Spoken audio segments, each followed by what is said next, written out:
Bien, on enchaîne avec Aurélien Barraud. On est très très heureux, Aurélien, de vous accueillir pour la première fois. Je vous laisse quelques secondes pour vous asseoir. Merci beaucoup. Merci pour le silence. De vous accueillir donc pour la première fois ici au Forum Une époque formidable et sur cette scène. C'est la première fois, je crois, oui, que vous êtes au théâtre. 3 spécialités vous déterminent. Vous êtes d'abord astrophysicien, enseignant-chercheur au laboratoire de physique subatomique et de cosmologie du CNRS. Bon, je ne comprends rien, ce que ça signifie, mais c'est pas grave. Professeur à l'université Grenoble-Alpes. Votre domaine de prédilection, la cosmologie et la gravitation quantique, l'origine de l'univers et la structure des trous noirs. Je vous rassure, ce n'est pas de ça dont nous parlerons aujourd'hui. Je vous rassure parce que nous ne sommes pas du tout préparés à cela. Vous êtes également docteur en philosophie. Et vous êtes enfin féru de poésie. Et tout cela, quand bien même vous refusez de souscrire à une articulation entre ces raisons d'être, participe à une conscience écologique hors du commun. Une conscience écologique qui irrigue l'amour de toutes les espèces vivantes, un examen critique de notre civilisation, un diagnostic implacable de l'humanité tel que notre anthropocentrisme, notre consumérisme, notre matérialisme, notre arrogance, parfois aussi et même souvent notre soif de conquérir, de posséder et de vassaliser l'ont gangréné. Votre radicalité ne fait bien sûr pas l'unanimité, mais heureusement. Et elle est audible de chacun en revanche, car elle résulte d'un raisonnement à la fois scientifique, humble et qui n'est pas dogmatique. Tout ou presque de votre engagement est question d'éthique. Et j'ai souhaité, pour fil conducteur de notre dialogue, me déplacer dans votre ouvrage, Le plus grand défi de l'humanité, dont une version enrichie est récemment parue chez Michel Lafon. Un fil conducteur qui a pour décor la Terre, la santé de la Terre, l'avenir de la Terre, et que j'ai étendu à l'espace, un espace dont la santé est déjà malmenée, dont l'avenir est déjà suspect. Mais faut-il s'en étonner quand la même espèce humaine les colonise et les exploite ? Nous sommes face au plus grand défi de l'histoire de l'humanité, développez-vous dans votre livre éponyme, un livre dans lequel est produit une liste impressionnante, étayée, des dégâts que la main de l'homme provoque sur la Terre. Avant d'aborder le chemin qu'il faut, selon vous, emprunter pour relever le défi auquel nous sommes exposés, dressez-nous en quelques mots, en quelques chiffres, cet état des lieux qui préfigure, je vous cite, la 6e extinction massive de l'histoire de la Terre. Oui, la 6e extinction massive, mais aussi la première extermination délibérée. Parce que lorsque les dinosaures ont été victimes de cette comète, ils ignoraient ce qui avait lieu et dont ils n'étaient pas coupables. Le statut de l'humanité aujourd'hui est un peu étrange, puisque nous sommes à la fois les auteurs et une partie des victimes de cette catastrophe en cours. Et je crois que d'un point de vue intellectuel, la situation est assez confortable. Parce qu'en effet, nous n'avons pas même besoin de nous projeter, il suffit de faire un bilan. En quelques siècles, nous avons perdu 60% des forêts. En quelques décennies, nous avons perdu 60% des mammifères sauvages. Et en quelques années, nous avons perdu 60% des insectes. En un certain sens, on pourrait presque dire que l'essentiel de la catastrophe a déjà eu lieu. Donc tous les sceptiques, tous les incrédules, tous les négateurs sont aujourd'hui de véritables bouffons, puisque ce n'est pas une peur de l'avenir qui doit nous effrayer, c'est un bilan de ce qui est à l'œuvre. Alors au-delà, on peut penser aux 800 000 morts annuels qui ont lieu en Europe à cause de la pollution. On peut penser à la quarantaine de pays qui est en situation de stress hydrique extrême. On peut penser à la calotte polaire du Groenland qu'on vient de perdre de façon vraisemblablement irréversible. Et si on se projette maintenant dans le futur, on sait que l'ONU nous annonce entre 200 et 700 millions de réfugiés climatiques dans une trentaine d'années. Donc appelons les choses par leur nom, ça, c'est la guerre. Ce n'est pas être un gourou apocalyptique, c'est simplement faire preuve d'une analyse géostratégique élémentaire que de savoir que de telles migrations ne peuvent aller qu'avec des conflits majeurs. Et ça ne concerne pas que l'humanité, puisqu'un million d'espèces environ sont menacées à relativement court terme. Donc ce n'est pas, je crois aujourd'hui, faire preuve de catastrophisme, c'est faire preuve de rationalité élémentaire que de dresser ce tableau pitoyable de l'état du monde. Qu'est-ce qui fait selon vous, que sciemment, nous sommes à la fois, nous nous sentons propriétaires et destructeurs de la planète? Est-ce que justement nous ne détruisons pas la planète parce que nous nous sentons propriétaires d'elle-même? Oui, vraisemblablement, mais peut-être j'aurais envie d'interroger ce « nous » que vous préférez. Parce que je pense que c'est une erreur que de croire que l'humanité a échoué. C'est pas vrai, ça. La culture occidentale capitaliste contemporaine est une extrêmement petite partie de l'humanité en termes intellectuels. Elle est très dominante en termes de puissance matérielle, mais elle n'a qu'un rapport au monde parmi beaucoup d'autres, et le fait est que de très nombreuses autres cultures, qu'en grande partie d'ailleurs nous avons éradiquées, déployaient ou développaient, je ne dirais même pas un rapport à la nature, mais plutôt un être la nature qui était fondamentalement différent de celui que nous avons échafaudé. Donc la première interrogation, ou plus exactement le premier constat, c'est de comprendre que ce « nous » ne réfère en fait qu'à une petite minorité qui n'a pas compris qu'elle devait développer des liens commensalistes avec le monde dans lequel elle se déploie. Une minorité, vraiment? Tout dépend de la manière de compter. En termes de rapport de force, ça serait l'écrasante majorité, parce que nous sommes ceux qui ont le pouvoir de détruire le monde dans lequel il se trouve, ce qui est effectivement un privilège assez extraordinaire. En termes de richesse, c'est-à-dire de puissance d'aimer, finalement, oui, je crois que c'est une extrême minorité. Avant d'aller plus loin, j'ai deux petites questions qui vous concernent, on va dire, plus intimement. Vous dites que vos activités scientifiques, philosophiques, poétiques ne s'articulent pas. Alors, je veux bien le croire, mais nous sommes tous un et indivisibles quand même. Et je me demande ce que serait votre conscience écologique sans votre réflexion de philosophe ou votre exploration de scientifique. Que serait le monde si Antoine l'avait emporté sur Octave à la bataille d'Actium? Il serait plus beau, ça j'en suis à peu près certain. Si le poète l'avait emporté sur le gestionnaire et si la connivence avec l'Orient l'avait emporté sur l'Occident arrogant. Je ne sais pas, c'est un conditionnel contrefactuel, comme on dit en philosophie, c'est une proposition à laquelle il n'y a pas de réponse possible. Mais ce que j'espère, c'est que la diversité du réel est telle que tenter de l'appréhender et donc en même temps de la recréer avec le plus de modalités possibles, c'est vraisemblablement la manière d'être qui lui fait le moins affront. Et donc, je crois qu'on ne fait pas l'amour comme on résout une équation différentielle, je crois qu'on ne récite pas un poème comme on déclame un discours politique, hélas peut-être, mais ainsi va le réel, il est tellement diapré, tellement diversifié que je crois que renouer avec ces différents modes d'être serait peut-être le premier geste de désenclavement de notre violence hégémonique. À propos d'enclavement, il y a les sciences dures et les sciences humaines et sociales. En tant qu'astrophysicien, vous êtes dans les sciences dures. En tant que philosophe, vous êtes dans les sciences sociales et humaines. Et dans la poésie aussi, finalement.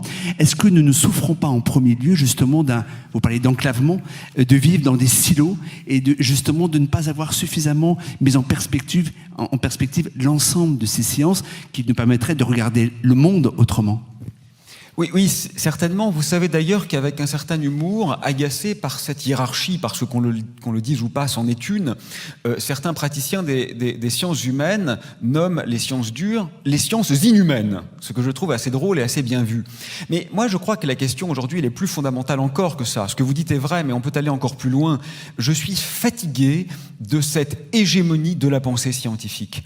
Les sciences dures sont merveilleuses, ce n'est pas moi qui dirais le contraire. De la physique théorique, c'est mon domaine, jusqu'aux mathématiques, elle découvre et invente des sinuosités du réel qui sont d'une élégance fascinante, mais elles ne sont pas la totalité du réel. Bien sûr, les sciences humaines et sociales existent, mais au-delà, il y a des rapports au monde qui ne sont littéralement pas de nature scientifique et qui n'en sont pas moins profonds. Écouter la 9e symphonie de Beethoven, ce n'est pas une expérience esthétique, c'est avant tout une réélaboration du réel. Le monde n'est plus le même lorsque vous l'avez écouté. Et bien évidemment, les arts fonctionnent cognitivement et il devrait être possible de réélaborer la légitimité d'une pensée sans avoir nécessairement à assujettir celle-ci à un carcan scientifique. Ça veut dire que nous sommes peut-être aussi aujourd'hui moins disponibles à l'émotion ?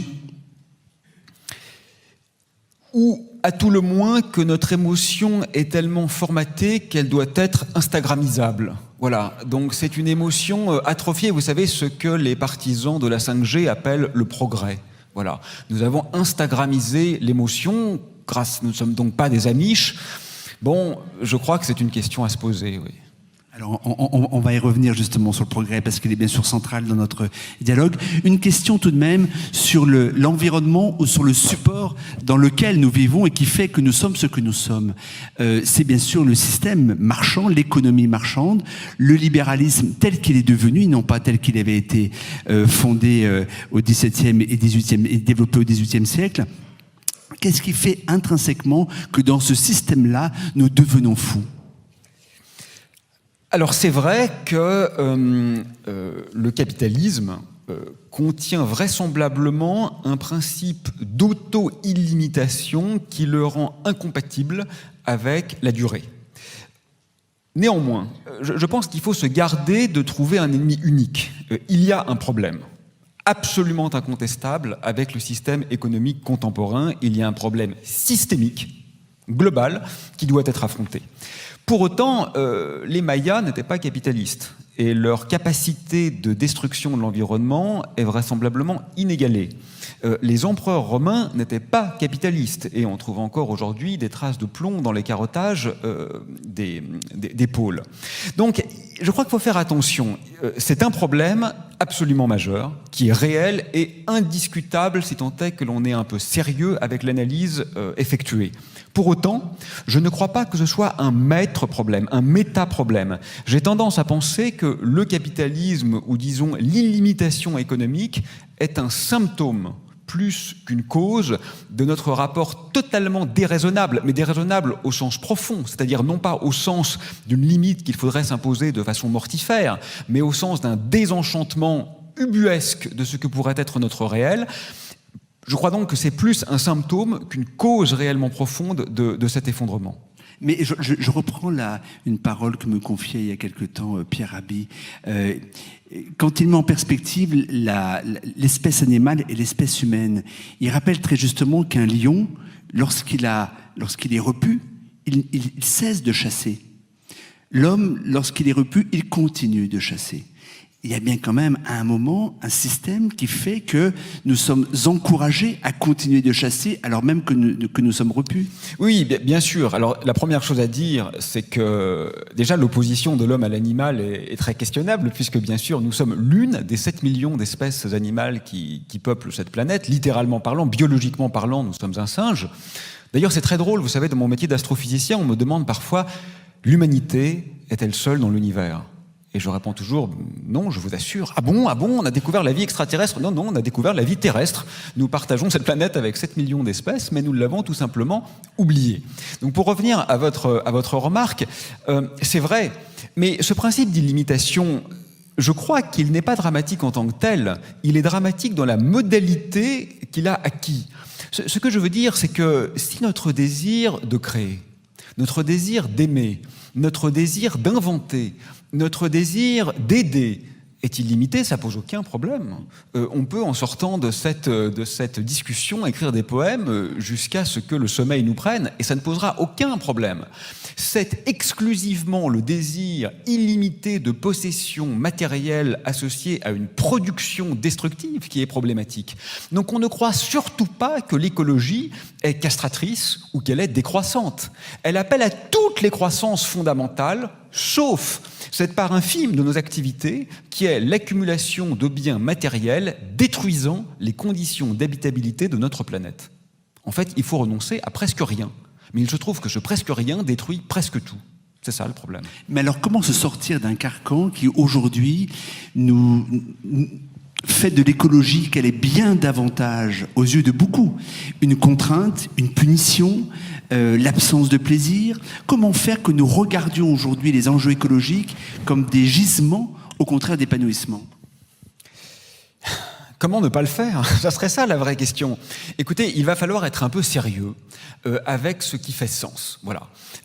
Il faut comprendre à un certain moment que tout n'est pas compatible avec tout. Donc quand vos enfants, le soir, passent 3 heures de suite à jouer à Fortnite en haute définition, en très haut débit, eh bien, ils ne lisent pas l'Iliade. C'est l'un ou l'autre.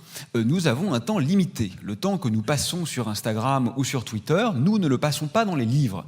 Et de la même manière, l'attrait que nous pouvons développer pour un certain nombre de jouissances essentiellement artificielles ou artefactuelles est un pouvoir d'émerveillement que nous ne développons plus par rapport à un autre réel. Pour être très concret, nos enfants, et nous-mêmes, pour être honnêtes, savent reconnaître à l'oreille les sons Snap, WhatsApp, Facebook, Twitter, etc. Mais ils ne savent pas reconnaître les 3 chants d'oiseaux que nous entendons encore dans les villes. Bon, rassurez-vous, nous avons perdu 400 millions d'oiseaux en Europe, vraisemblablement 1 milliard aux États-Unis, donc bientôt on n'entendra plus ces chants d'oiseaux et la question ne se posera plus. Mais enfin, aujourd'hui, c'est pratiquement le seul son non humain qu'on peut encore entendre en ville.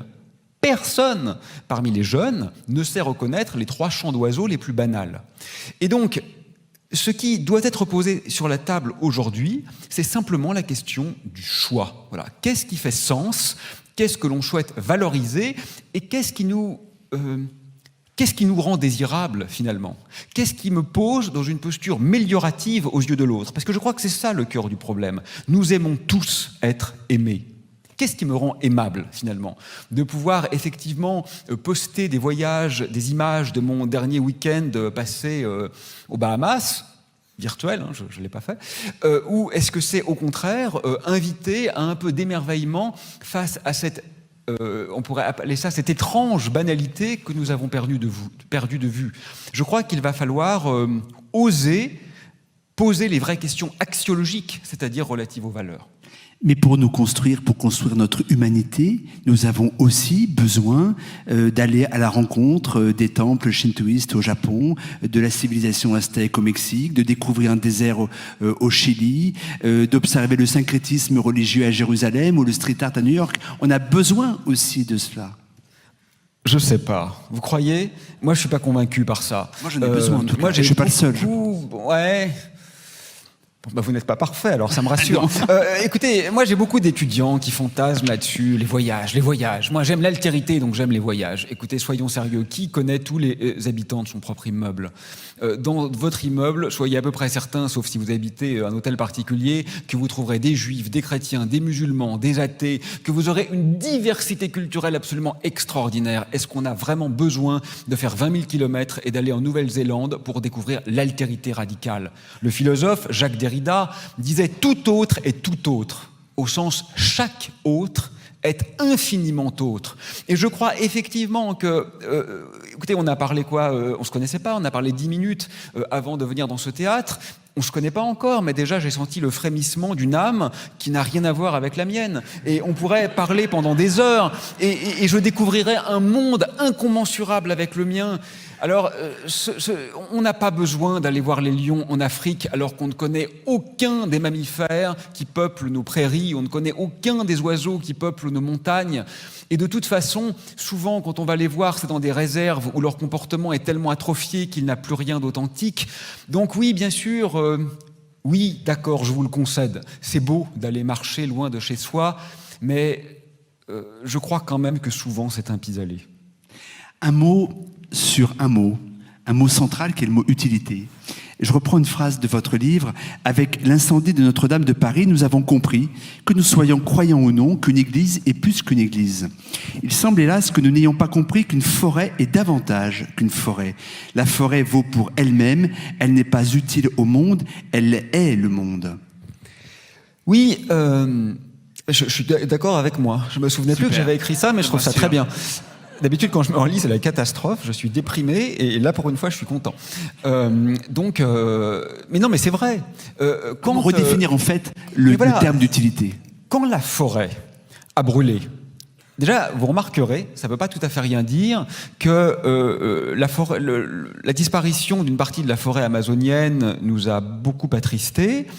Celle de la forêt australienne un peu moins, et puis celle de la forêt africaine, en fait, on n'est même pas au courant qu'une grande partie a disparu. Donc déjà, il y a une hiérarchie comme ça de nos indignations qui n'est pas tout à fait neutre et qui est un relent très explicite de notre néocolonialisme. Mais au-delà de ça, tout le monde a pleuré sur la forêt amazonienne qui partait en fumée. Mais pour beaucoup, ça a été au titre de ce que nous perdions le poumon de la terre. Mais c'est stupide. Écoutez, un poumon, c'est un organe qui remplit une fonction. Moi, je m'en fous d'avoir des poumons. J'ai besoin de pouvoir respirer. Mais le poumon en tant que tel, j'ai aucune affection pour mes poumons. Je veux juste qu'ils remplissent le rôle qui est de me permettre de vivre. Si vous dites que la forêt amazonienne est un poumon, ça veut dire que vous considérez que le rôle de la forêt, c'est de vous fournir de l'oxygène. C'est extrêmement grave. C'est le lieu de la vie, la forêt. La forêt, elle a sens en elle-même. Et je crois que c'est cet assujettissement de l'altérité à notre satisfaction, qu'on a vu avec le colonialisme et qu'on voit aujourd'hui avec le spécisme finalement, c'est-à-dire de ne considérer les animaux ou la nature en général, même si ce mot est un peu discutable et un peu connoté, comme une simple ressource. Voilà peut-être le péché cardinal. Le péché cardinal, Kant d'ailleurs le disait lui-même dans la critique de la faculté de juger, c'est de considérer que l'autre n'est qu'un moyen pour arriver à ses fins. Et c'est exactement comme ça que nous nous comportons aujourd'hui avec la vie non humaine.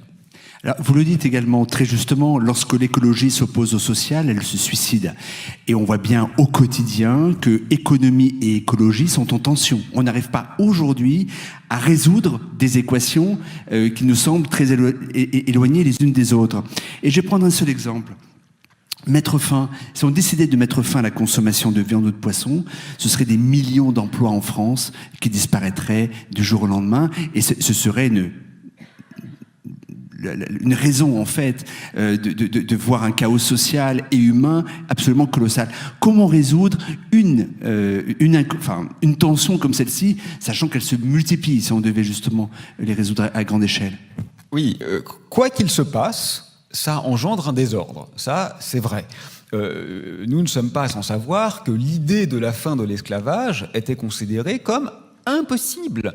Et rappelez-vous que beaucoup d'intellectuels expliquaient à la fin, parce qu'au début la question ne se posait même pas, mais quand on était proche du basculement, qu'effectivement il y avait quelque chose d'immoral dans l'esclavage, mais qu'on ne pouvait pas faire autrement. On ne s'en sortirait pas sans esclaves. C'était exactement la même chose avec le travail des enfants. Quand les gamins travaillaient à 12 ans dans les mines, donc pendant très longtemps, ça a semblé parfaitement normal. Et puis, avant le basculement, il y avait l'idée que, oui, quand même, c'est vrai, c'était un peu immoral que les enfants pauvres travaillent quand ils étaient de jeunes adolescents. Mais on ne pouvait pas faire autrement.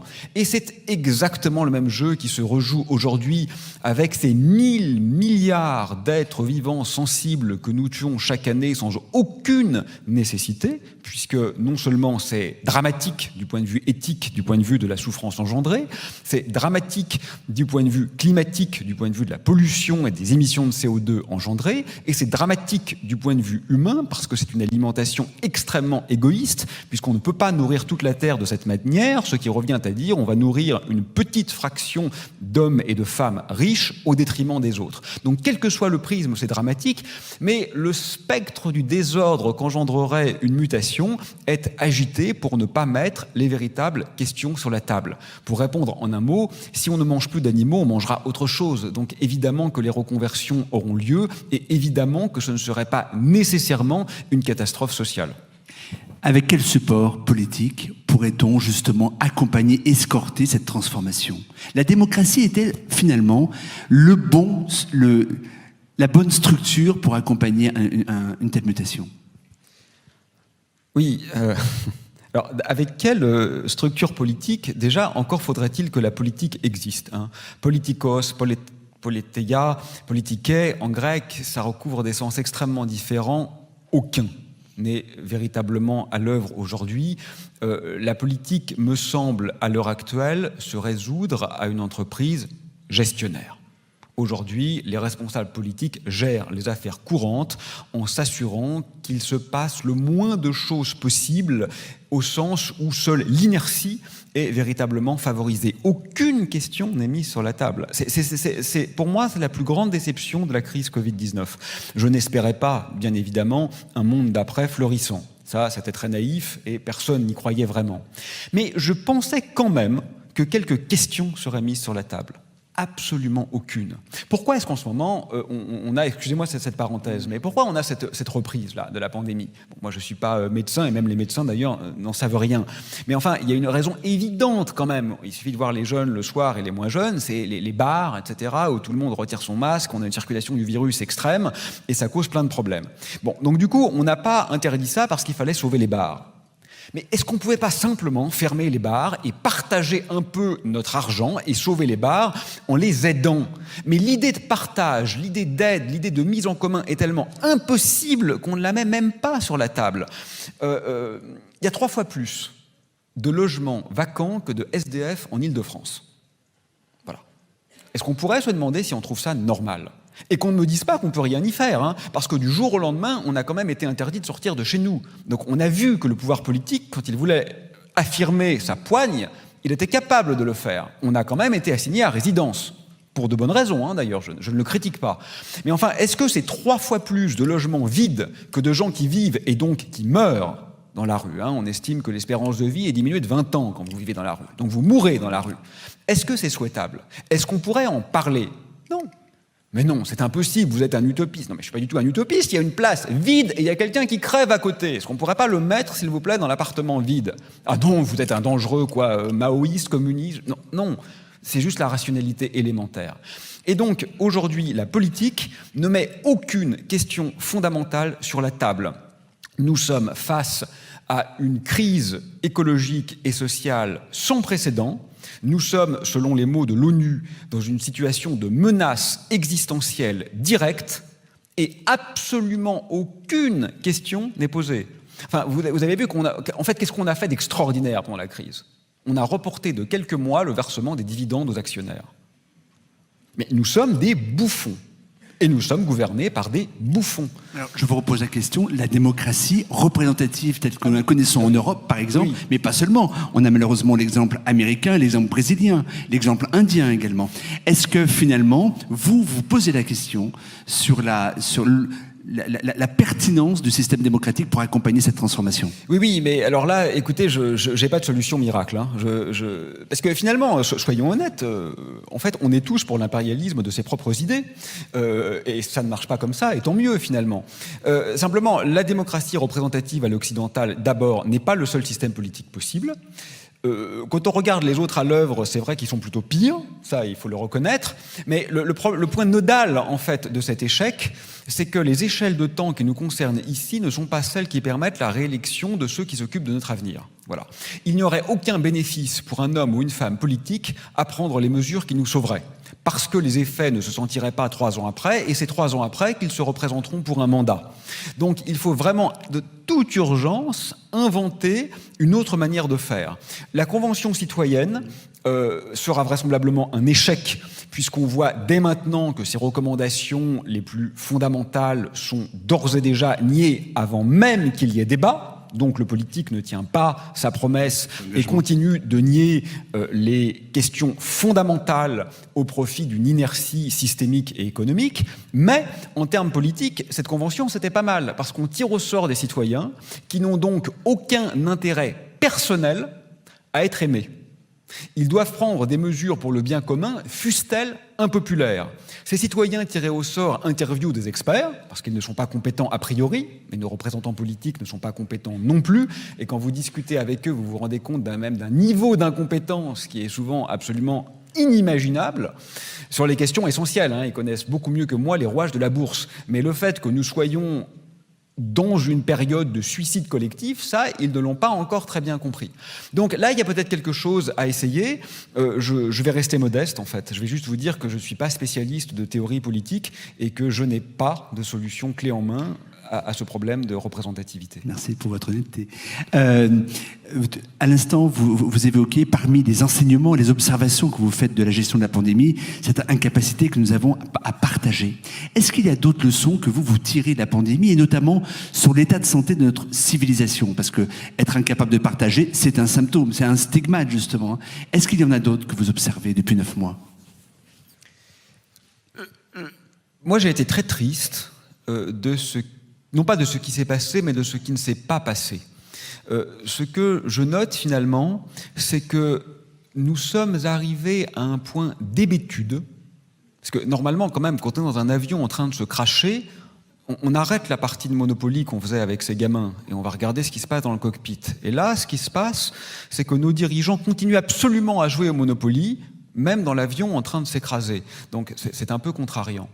Et ce qu'on a noté, je trouve, pendant cette crise, c'est que notre confusion entre le donné et le construit est absolument totale.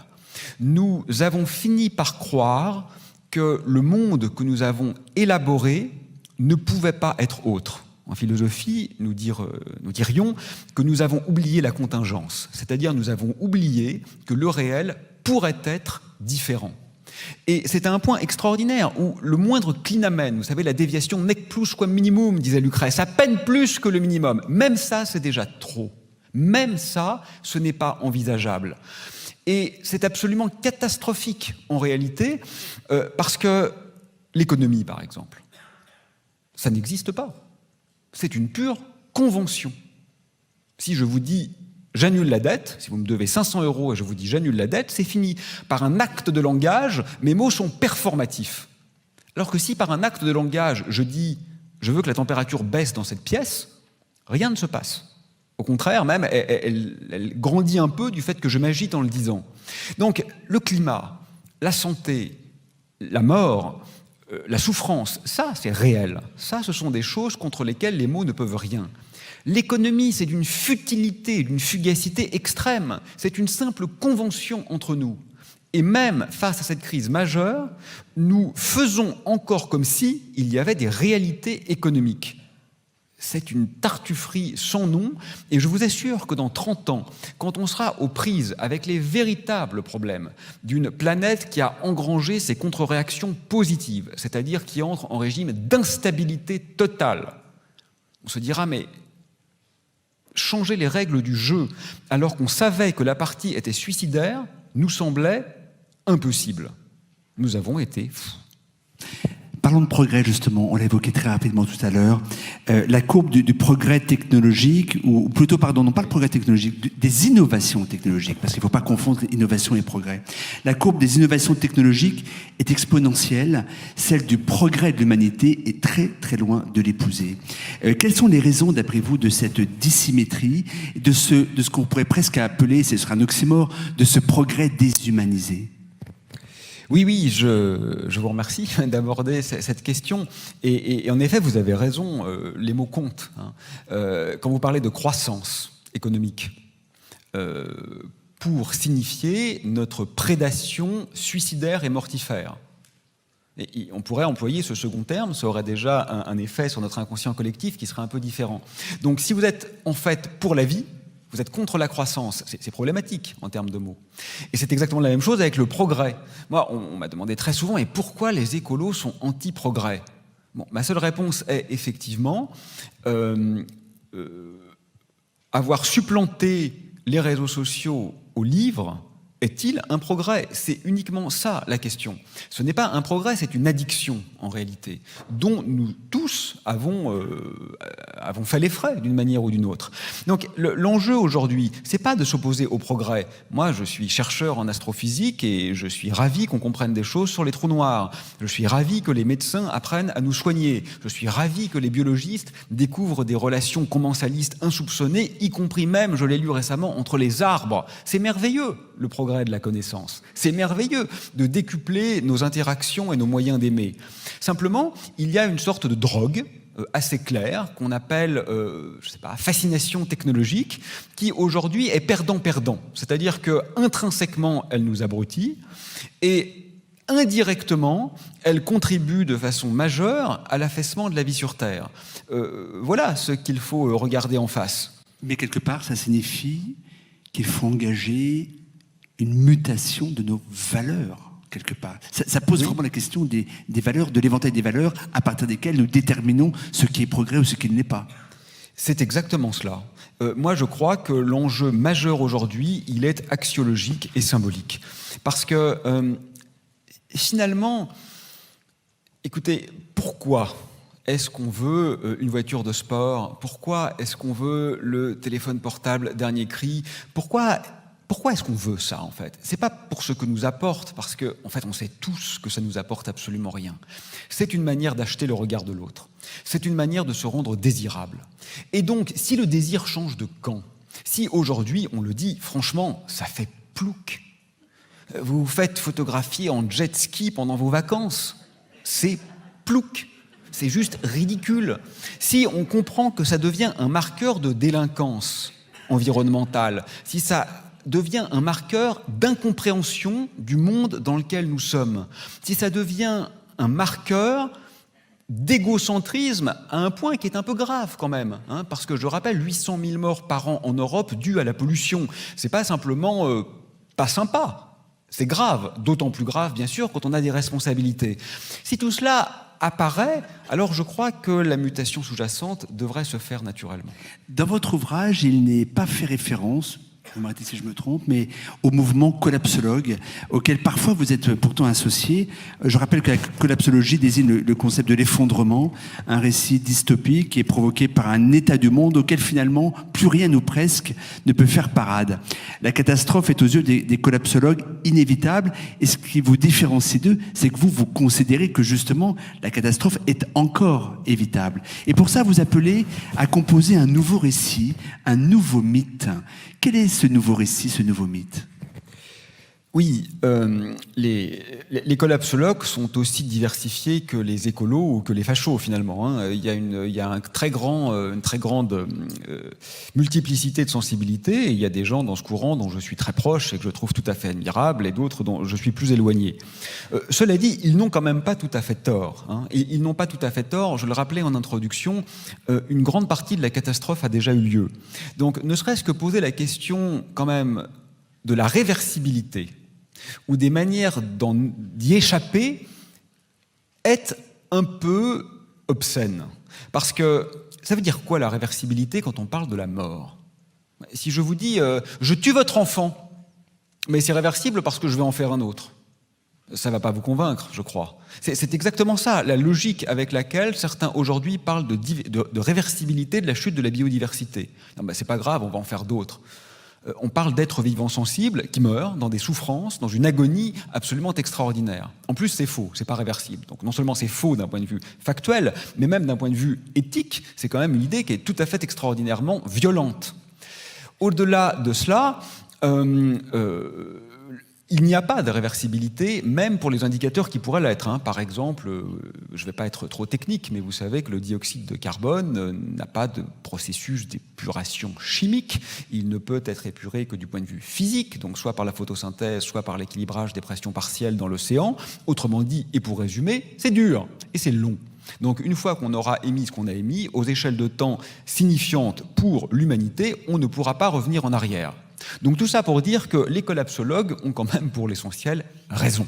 Sur le diagnostic. Il n'y a plus que 20% des terres émergées qui ne sont pas drastiquement impactées, détruites par l'humanité. Vous savez, excusez-moi, je digresse, mais que la cause majeure du problème aujourd'hui, c'est aussi notre incompréhension du problème. Beaucoup de gens croient encore que c'est finalement le réchauffement climatique le problème, et que si on trouve une énergie propre, tout va bien. C'est faux. La 6e extinction majeure dans laquelle nous nous trouvons n'est pas due au réchauffement climatique. Elle le sera dans le futur, mais elle ne l'est pas à l'heure actuelle. C'est notre colonialisme de l'espace, le premier problème aujourd'hui. C'est le fait qu'on a réifié la vie et le fait que notre propension à envahir tout ce qui peut l'être est illimitée. Donc il faut comprendre toute la subtilité du problème. Ceci étant dit, le nouveau récit, il faut l'écrire collectivement. Moi, d'un mot, je dirais que il faut être poète, parce que être poète, c'est non seulement connaître la grammaire, connaître la syntaxe, c'est se soumettre aux impératifs de la langue et en même temps s'autoriser à chaque strophe une déconstruction radicale de tout ce que l'on croyait définitivement acquis. Parlez-nous justement de poésie. Vous faites le lien directement. Parlez-nous un peu plus de poésie. Il y a quelques jours, je débattais avec Edgar Morin et Pierre Rabhi, et l'un et l'autre mettent fortement en avant l'amour. Et de dire que le déficit d'amour est central pour comprendre l'état dans lequel nous avons précipité la planète. Restaurer le droit à l'amour, l'accès à l'amour, la diffusion et le partage de l'amour est déterminant pour espérer sauver la planète. Amour, viens sur ma bouche, amour, ouvre tes portes. Traverse les couloirs, descends, marche léger, vole dans l'escalier plus souple qu'un berger, plus soutenu par l'air qu'un vol de feuilles mortes. Oh, traverse les murs. S'il le faut, marche au bord des toits, des océans, couvre-toi de lumière. Use de la menace, use de la prière, mais viens, ô ma frégate, 1 heure avant ma mort. C'est de Jean Genet. Ben voilà, on parle pas de poésie, on la lit. C'est tout ce qu'il y a à faire. C'est quelque part C'est grâce à la poésie que l'on peut faire germer l'espérance sans laquelle nous ne pouvons pas envisager d'avenir et donc nous ne pouvons pas envisager de nous transformer. Oui, mais il faut spécifier que ce que j'appelle poésie, c'est tout sauf une sorte de rêve doucereux et esthétisant. La poésie, c'est un combat. C'est un combat contre le réel, c'est un combat contre l'inertie, c'est un combat contre l'évidence, c'est un combat contre toutes les structures d'oppression. La poésie, c'est d'abord et avant tout la précision. La poésie, c'est le sérieux. Et la poésie, c'est, une fois que la connaissance est acquise, le droit, si ce n'est le devoir, à tout questionner, à tout remettre en cause. Et c'est pas par hasard que je cite Jean Genet, parce que Jean Genet est intrinsèquement, fondamentalement et définitivement subversif. Oui, à l'époque, il était sulfureux parce qu'il écrivait de la pornographie homosexuelle. Bon, aujourd'hui, ça pose plus aucun problème. Mais si vous lisez vraiment Genet aujourd'hui, vous serez tous choqués, parce que c'est quelqu'un qui a fondamentalement décidé qu'il était intrinsèquement, ontologiquement non récupérable par aucune structure dominante. Genet, c'est l'apôtre de la trahison. Voilà ce qu'il faut faire aujourd'hui. Trahir. Trahir quoi? Pas l'amitié, pas la parole donnée, pas l'amour promis. C'est trahir l'héritage. Voilà ce qu'il faut faire aujourd'hui. Où situez-vous le curseur de la violence acceptable, de la violence que l'on peut appeler légitime, et d'une violence qui est nécessaire? Parce qu'on a peut-être besoin, parce que le monde tel qu'il est provoque une violence inouïe, peut-être aurons-nous besoin de violence pour établir une autre espérance? Oui, c'est une question immense et sérieuse. D'ailleurs, Genet, toujours lui, distinguait la violence de la brutalité, la violence qu'il considérait comme une réaction légitime face à la brutalité systémique et étatique. Je ne sais pas où il faut mettre le curseur, c'est une question délicate. Ce dont je suis sûr, à peu près, c'est qu'aujourd'hui, la plus grande violence, la métaviolence, ce qu'on pourrait appeler cette espèce d'hyper-terrorisme, c'est de continuer comme si de rien n'était. Ça, c'est certain. Nous sommes dans un monde qui est en train de mourir. Ça, c'est factuel. C'est pas une croyance, c'est pas un sentiment, c'est pas une projection sur l'avenir, c'est une analyse rationnelle des données scientifiques disponibles. Donc, la seule métaviolence inacceptable, c'est de continuer comme si de rien n'était. C'est de faire la 5G, la nouvelle génération de téléphonie mobile, comme s'il ne fallait même pas en débattre, alors qu'elle multiplie par 3 la consommation dans un monde où les économies devraient être notre obsession, alors qu'elle va générer 1 milliard de nouveaux terminaux mobiles qui chacun demandent plusieurs centaines de fois leur poids en matériaux, bien souvent d'ailleurs extraits par des gamins en Afrique, alors qu'elle va augmenter les problèmes de cybersécurité, les problèmes d'addiction, les problèmes de fracture numérique, et ne pas en débattre. C'est ça, aujourd'hui, la métaviolence. C'est faire comme si le continuer sur les rails que nous avons érigés était inévitable. Jusqu'où faut-il aller pour s'opposer à cette folie? Je n'en sais rien. Je crois que chacun doit se battre avec ses armes. Moi, je ne vais pas prendre la Kalachnikov, parce que d'abord, j'en ai pas dans mon placard et je pense que je serais capable de me tirer dans le pied. Je ne suis pas très à l'aise avec ce genre de choses.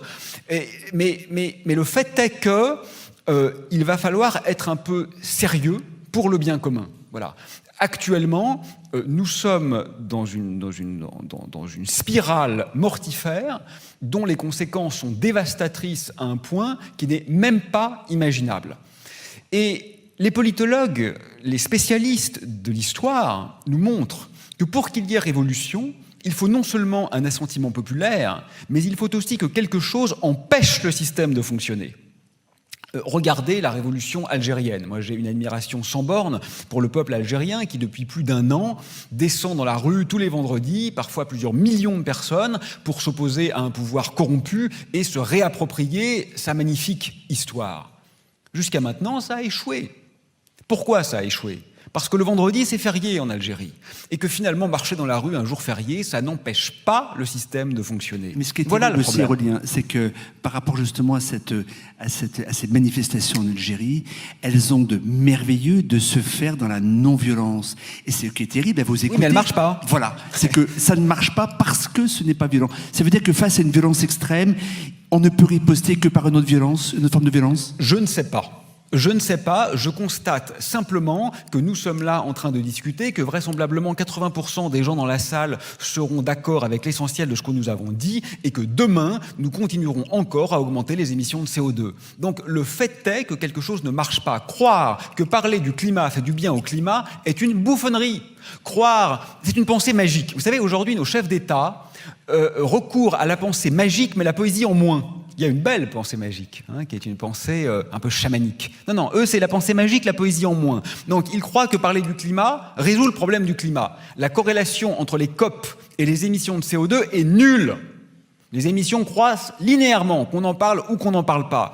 Ils pensent également qu'on va pouvoir découpler le PIB de l'impact environnemental. Mais c'est une pensée magique, ça. C'est croire au Père Noël. Toutes les données factuelles nous montrent le contraire. Donc, tout ce que je peux dire, c'est que la pire violence de ce temps est l'état systémique contemporain. Que faut-il faire pour s'y opposer ?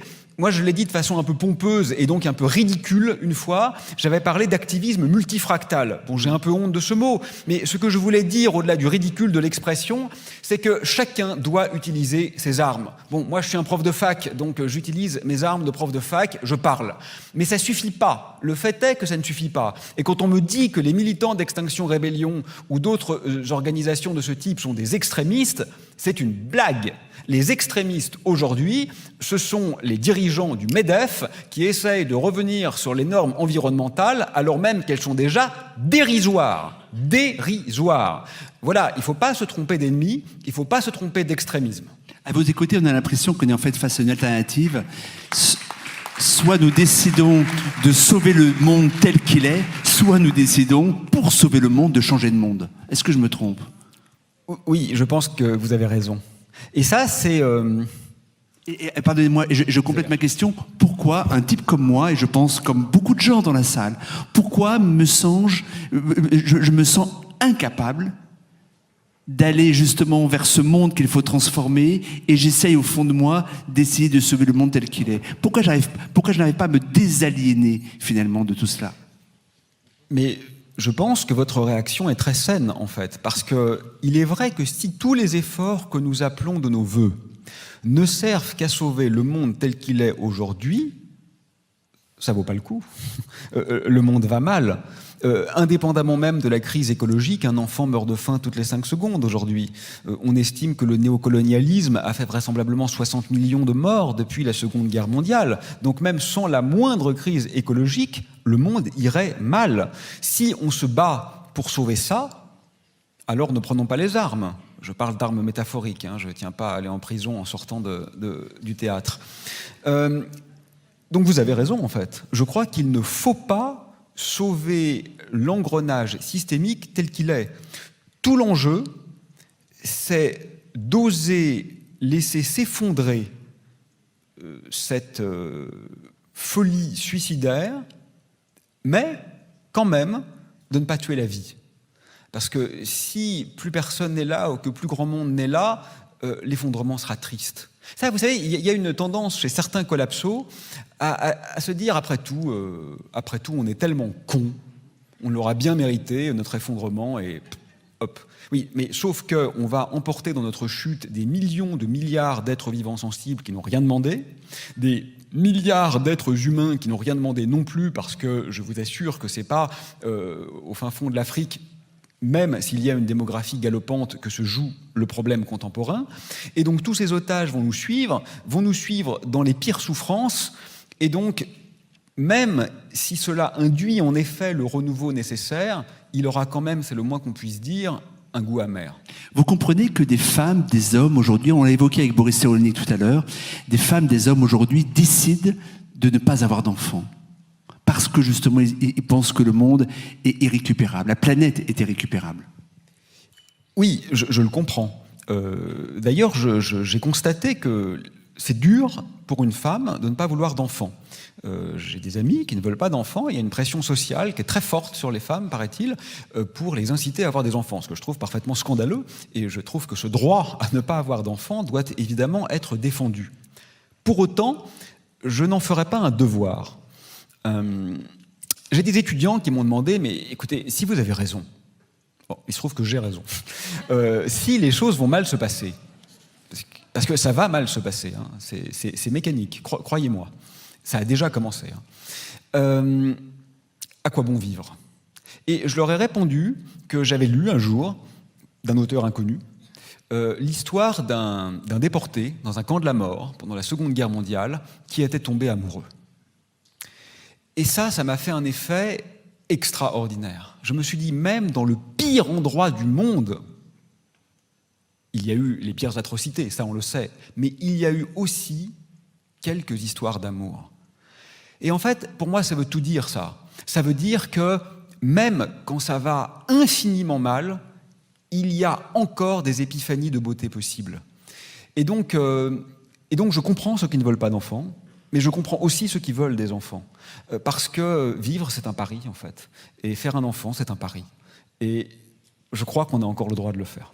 Avant de parler d'espace, parce que c'est important qu'on fasse le lien entre la Terre et l'espace, une question, vous dites, je souhaite que notre violence extrême envers la vie fasse maintenant partie de ce qui n'est plus autorisé. Le droit international poursuit les actes de génocide. Les tortionnaires, nazis, Khmers rouges, Hutus, yougoslaves, notamment, ont été condamnés dans le cadre de procédures internationales. Les personnes reconnues coupables d'écocide et de zoocide pourraient-elles, devraient-elles, demain, et est-ce possible d'après vous, justement passer devant les tribunaux? Est-ce que ce ne serait pas une manière justement d'avancer vers cette réhumanisation de nous-mêmes finalement? Alors, je suis très favorable à l'existence d'un droit environnemental. D'ailleurs, environnement, j'aime pas ce mot. Un droit à la vie, hein. C'est pas l'environnement, c'est le monde. L'environnement, c'est terrible, c'est très violent comme mot. C'est-à-dire ce qu'il y a autour de nous. Non, c'est pas autour de nous, c'est le monde en tant que tel. Pour autant, je sais pas, l'idée un peu revancharde comme ça de prendre... oui, moi, franchement, si Trump et Bolsonaro allaient en prison, ça me ferait pas pleurer. Hein. Mais je crois pas que ça résoudrait le problème. C'est plus profond que ça, en fait. C'est, là encore, un travail taxinomique, c'est-à-dire de catégorisation à faire sur ce qui est acceptable et ce qui ne l'est pas. Beaucoup de choses sont interdites. Énormément de choses sont interdites. Le code civil, c'est énorme. Le droit du travail, c'est énorme. Le code pénal, c'est énorme. Le droit des entreprises, c'est énorme. Donc il y a énormément de règles dans notre société. Je crois que la plupart d'entre elles sont légitimes. Je ne suis pas spécialiste, mais je suppose qu'elles sont là pour de bonnes raisons. Mais le droit de nos enfants à continuer à vivre n'est garanti par aucune loi. Et dès que vous tentez de mettre en avant le fait que la capacité de cette planète à demeurer habitable est peut-être un peu plus sérieuse que le droit à rouler en centre-ville en 4x4, je ne sais pas s'il faut dire les méchants, on va dire les idiots, c'est un peu la même chose en l'occurrence, agitent le spectre de la dictature verte et vous disent « la liberté, ce n'est pas négociable ». Un jour, un des responsables de l'aéronautique mondiale me disait la main sur le cœur, je crois qu'il sanglotait, peut-être qu'il pleurait un peu, « je veux un monde où ma fille a le droit de prendre l'avion autant qu'elle le veut ». Et je lui ai répondu « oui, mais si ta fille est morte, ça ne lui servira pas ». Donc il va falloir qu'on priorise un petit peu ce qui a du sens. Et c'est ça la question. Moi, je veux bien qu'on défende le droit à l'image, par exemple, par des lois. Enfin, personne n'est mort de ce que son image soit un peu ternie. Je suis bien placé pour le savoir. Donc on protège de futilité. Mais le droit fondamental qui est celui de continuer à vivre, le droit de pouvoir sortir de chez soi sur une planète où nous n'aurons pas des canicules de 40 jours qui mettront notre vie physique en danger. Parce que quand la température extérieure dépasse la température homéostatique du corps humain, nous ne fonctionnons pas en climatisation. On ne fonctionne pas durablement en mode climatisation. La biologie ne nous a pas adaptés à ça. Donc pour le dire simplement, quand on va mourir en sortant de chez soi, parce que ça ne va pas durer une journée, mais d'après les études récentes, environ 74% de la population mondiale sera soumise à des canicules potentiellement mortelles à la fin du siècle. On ne parle pas de l'inconfort des étés grenoblois un peu désagréables, là. Hein. On parle de choses sérieuses. Ça, c'est une privation de liberté fondamentale. Si pour ne pas renoncer à la liberté de marcher dans la rue, il faut aujourd'hui renoncer à la liberté de prendre 4 fois dans l'année l'avion quand on en a les moyens, peut-être que ce petit effort devrait être fait. Peut-être qu'il faudrait enfin commencer à en parler sérieusement. Ce que la main de l'homme a fait de la Terre est-il annonciateur de ce qu'il destine à l'espace ? L'espace. C'est drôle, la capacité de l'homme occidental à toujours tout gâcher. J'ai vu il y a peu de temps des rushs de la NASA sur les missions Apollo. Sincèrement, les premières missions sur la Lune, ça avait de la gueule quand même. C'était un vrai défi. Ils improvisaient, ils prenaient des risques. Vous savez que plusieurs cosmonautes sont morts brûlés vifs pendant les entraînements à la NASA. Il y avait quand même quelque chose d'un peu fort, et même si le patriotisme exacerbé des Américains était évidemment bien présent, il y avait quand même quelque chose d'un geste pour l'humanité. Dans une grande partie du monde, ça a été reçu comme une espèce d'émancipation globale. Je trouve qu'il y avait un certain panache dans ces missions. Et très vite, les missions suivantes ont déjà changé de tonalité. La solennité, la sacralité, la grâce qu'il y avait quand Armstrong a marché sur la Lune était perdue. On recommençait un peu à avoir des cow-boys, des mangeurs de chewing-gum. Et vous savez, avec les rovers, là, les voitures martiennes, j'ai vu ces images, ils commençaient à faire des dérapages comme ça. Ils ne pouvaient pas s'empêcher quand même. Oh, on fait un petit dérapage, on fout de la poussière partout. Et ça y est, c'était devenu moche. Notre colonialisme avait repris le dessus. Et aujourd'hui, c'est exactement ce qui est en train de se passer, franchement. Concrètement, comment ça se manifeste ? Vous avez vu SpaceX. SpaceX est une société privée aux mains d'un bandit, Elon Musk. Vous savez, c'est cet homme charmant qui considère que le langage est obsolète, qui veut nous implanter des électrodes pour qu'on n'ait même plus besoin de parler, qui ne veut surtout pas que ses salariés s'arrêtent de travailler même en pleine pandémie, parce que quand même on ne va pas perdre quelques mois de profit. Elon Musk qui macule actuellement le ciel avec un projet de plus de 40 000 satellites qui rendra presque impossible l'astronomie de précision digne de ce nom. Autrement dit, le ciel est aux mains d'une société privée. Nous perdons même cette solennité du ciel nocturne. C'est complètement dingue. Elon Musk qui arrive à se faire passer pour écolo en commercialisant des voitures évidemment très polluantes, parce que ne pensez pas que fût-elle à propulsion électrique, c'est dans une voiture de 2 tonnes que vous vous comportez de façon raisonnable. Elon Musk qui est en train de mettre sur pied un projet de transport d'armes de n'importe quel point du monde à n'importe quel autre le plus rapidement possible. Elon Musk qui menace de coup d'État les présidents qui ne se soumettent pas à sa volonté hégémonique économique. Bref, ce terroriste en col blanc a effectivement des velléités spatiales qui sont emblématiques de ce temps. Vous savez, je crois que les fusées aujourd'hui, ce sont les espèces de symboles phalliques de notre déliquescence. D'un point de vue technique, c'est un énorme retour en arrière, ce qu'il fait et ce que la NASA savait faire essentiellement depuis 40 ans, à quelques détails près. Et de quoi, en fait, est-on émerveillé ?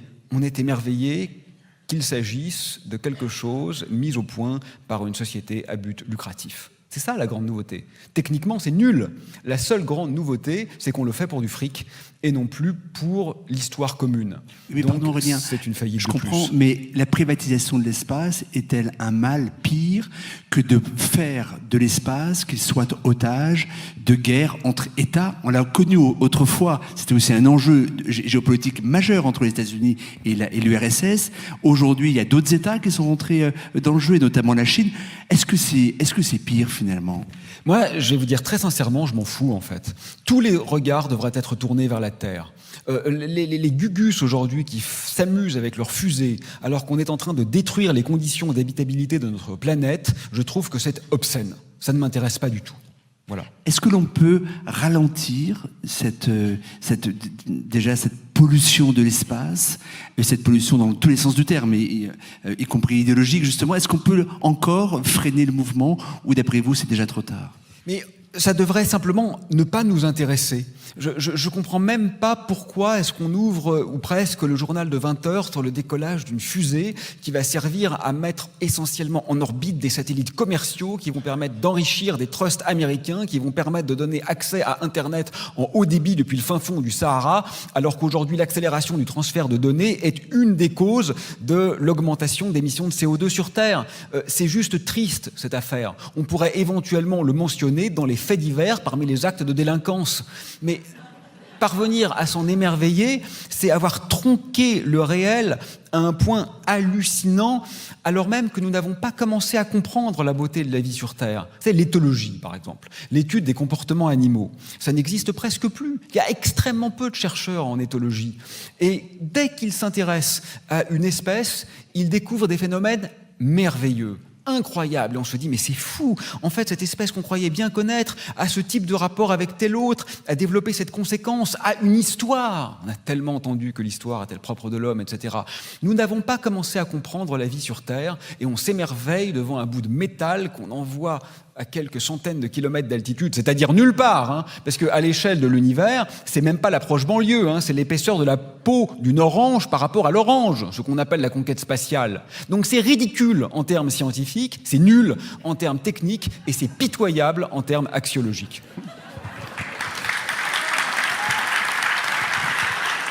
Mais alors, qu'est-ce que l'on pourrait faire, que faudrait-il imaginer pour que l'espace soit ce qu'il était quand Hergé, il y a 70 ans, publiait Objectif Lune, ou lorsque, justement, Apollo se posait sur la Lune. Qu'est-ce qu'il faudrait faire pour que ça redevienne un rêve? On parlait de récit tout à l'heure, écrire collectivement un récit, écrire collectivement un mythe. Est-ce que l'on ne peut pas quand même, peut-être, rétablir des conditions qui nous permettent de voir l'espace de la sorte? Bon, je dois faire mon mea culpa. En tant que cosmologiste, il m'arrive d'utiliser des données scientifiques qui ont été mesurées par des satellites. Bon, donc je ne dis pas que tout ce qui touche à l'espace est intrinsèquement détestable, y compris d'ailleurs pour comprendre la crise écologique et climatique. Il est intéressant d'avoir des données satellites. Donc loin de moi l'idée de condamner toute velléité spatiale a priori. Mais ce que j'aimerais, là encore, c'est qu'on décolonialise notre rapport à l'espace. J'avoue que, au moins en termes symboliques, j'ai une préférence pour le télescope par rapport au vol habité. Si on veut comprendre le monde qui nous entoure, j'adore cette idée de construire un gigantesque miroir qui scrute pendant la nuit le firmament. Firmament, en latin, ça veut dire la fixité, mais en réalité, ce n'est pas si fixe que ça. On y découvre des phénomènes transitoires, on y découvre une sorte de chaos créatif. Ça, je trouve ça beau. Et je trouve ça beaucoup plus beau de se placer dans ce geste d'observation passive plutôt que dans ce geste colonial d'appropriation, de conquête de l'espace. Un peu finalement comme avec la forêt amazonienne. J'adore l'idée qu'on la découvre, mais à la marge quand même. Parce que évidemment, si on la transforme en un gigantesque Disneyland, on aura vraiment tout perdu.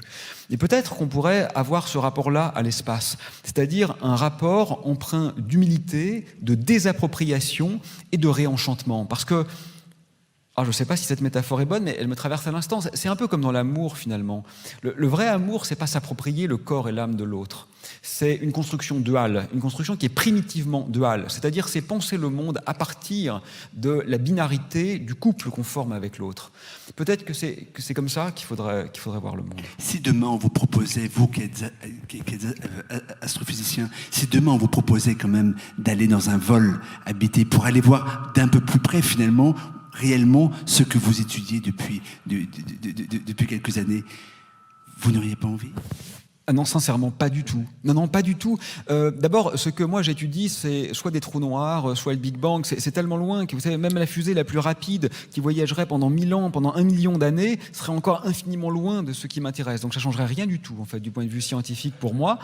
Et du point de vue symbolique, non, vraiment, peut-être que je me laisserais tenter, effectivement, pour aller dans certaines zones de cette planète qui sont un peu difficiles d'accès, et sans doute j'aurais un peu honte, parce qu'en même temps, je pense qu'il faudrait mieux les laisser préserver, mais j'aurais sans doute une tentation quand même d'aller découvrir, parce que c'est vrai que le rapport charnel quand même à certaines choses parfois suscite l'émotion, et c'est tout le paradoxe que vous évoquiez tout à l'heure. Mais vous savez, l'espace, c'est chiant, hein. Il n'y a rien dans l'espace, c'est du vide. Alors que aller marcher, même là, dans la banlieue lyonnaise, on découvrirait... moi, je ne sais pas, j'ai pourtant un oncle qui est très fort en entomologie, mais à chaque fois que je regarde par terre, je découvre des espèces d'insectes que je ne connaissais pas, en fait. Et je m'en fous un peu de les connaître au sens scientifique. Je n'ai pas besoin de connaître leur nom latin et de connaître leur place taxinomique comme ça dans l'embranchement du vivant. C'est juste les voir. En fait, ils sont là et je trouve ça beau. Dans l'espace, je m'ennuierais, moi. Finalement, l'approche éthique de la Terre est la même que l'approche éthique de l'espace. Je crois, oui. Enfin, je l'espère. Et peut-être qu'il faudrait parvenir à observer notre monde avec ces yeux d'enfants émerveillés que nous retrouvons parfois en contemplant les autres mondes. Finalement, le grand malheur des insectes, c'est d'être nés sur Terre. On les écrase, alors que ce sont des civilisations extraordinaires, les insectes. D'un point de vue objectif, nous habitons une planète d'insectes. Nous sommes un épiphénomène sur une planète d'insectes. Et si les insectes étaient sur Mars, mais ça ferait la une de tous les journaux, et on dirait, mais c'est incroyable, regardez cette autre civilisation magnifique, qui est d'une complexité inouïe. Ça pose même des questions philosophiques extraordinaires, les insectes. Par exemple, qu'est-ce que l'individu pour une fourmi? Est-ce que c'est la fourmi ou est-ce que c'est la fourmilière, l'individu? C'est un autre monde dans notre monde que nous n'avons pas commencé à regarder, et on se fascine pour une éventuelle bactérie sur Mars. C'est un peu bête. Pour conclure, Aurélien, donnez-nous, il y a beaucoup de jeunes ici, beaucoup d'étudiants aussi, donnez-leur des raisons d'espérer, des raisons de croire, des raisons de vivre en fait, et finalement j'aimerais aussi, dans cette conclusion, que vous nous disiez vous-même quelle est votre propre raison de vivre.